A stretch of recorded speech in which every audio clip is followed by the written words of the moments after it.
First, happy 4th of July to everybody. I hope your summer vacations are going well, that you're getting a chance to be with family and friends, finding time for, I'm sure, a well-earned rest.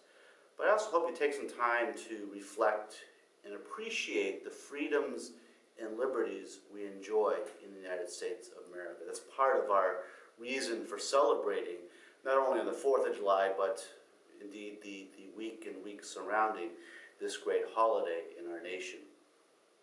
You know, it may seem at times that our Catholic faith and the values that we celebrate as Americans are in conflict, or perhaps that the two, being an American citizen and being a Roman Catholic, aren't compatible. Well, the fact is, you can't get much further than the truth than that idea or that concept. If you remember nothing else from this short video today, please remember this, that the good Catholic will make a good citizen. Our church teaches the good of the human person, demands respect and dignity to all human beings. It teaches respect for other religious and non-religious beliefs. Certainly all these values and principles that our country upholds as well. The church calls all its members to participate in the democratic process. This involves voting. Yes, it involves paying our taxes. It involves following the laws of our nation. It also involves making one's voice heard in the process of government. The church celebrates and indeed works for freedom and liberty for all people. If that is in conflict of your idea or your experience of the Catholic Church, I'm very sorry to hear that, because anything less than what I just mentioned is not what we stand for.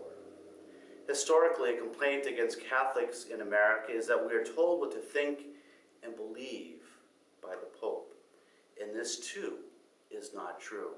In fact, one of the greatest issues we have in Catholicism in our nation and indeed our world today is that many people have lost a knowledge of the faith, a knowledge of the theology and the teachings of our church. We, as human beings, are body and soul, which means that when it comes to our religion and God, we need to engage mind and heart, intellect and the spiritual. Our church's intellectual history includes some of the greatest minds in human history: Augustine, Aquinas, Pascal, Maritain, Lemaitre, so on and so forth. The search for knowledge is why we have universities in existence today, and what led Thomas Merton and others to Catholicism. This search for truth has also expressed itself in great works of art, in sculpture, in music, in literature, even inspired men and women to become great political leaders in our world. Our church celebrates diversity simply because there is no more diverse body on earth than the Roman Catholic Church. We are made up of all races, all economic levels, all levels of education, the powerful, the weak, gay and straight. You name it, you can find it in the Roman Catholic Church. The mission of the Catholic Church is to lead others to perfect joy and happiness. And we believe that this is found in His perfection in Jesus Christ. Sometimes the teachings of the Church may greatly challenge us. Sometimes the human element in the Church will greatly challenge us. But this is when we draw our strength and faith in the fact that the Spirit is with the Church, and that over time the human errors will be corrected and the Church will live on. And so it's moments when we're challenged by the teachings of the Church that we need to realize that these are moments not of judgment or condemning, but these are moments of invitation to greater growth. Faith cannot grow, and it cannot be strengthened if it never challenges us. Some will struggle more than others. Some may take a lifetime. Some may not see it happen in their lifetime.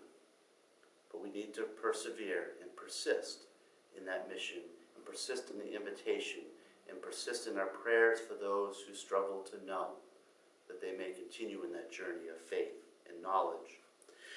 The day of this recording is July 3rd, the feast of St. Thomas the Apostle, Doubting Thomas. Even when Thomas doubted, that Jesus had appeared, the other apostles didn't reject him or shame him.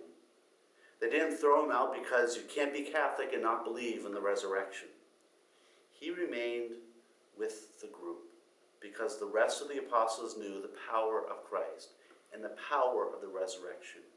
And they knew that Christ himself could convince Thomas of the resurrection. They persevered in faith and trust in Jesus Christ. So, my friends, let us celebrate our nation's birth this week. Let us celebrate our freedom as Americans.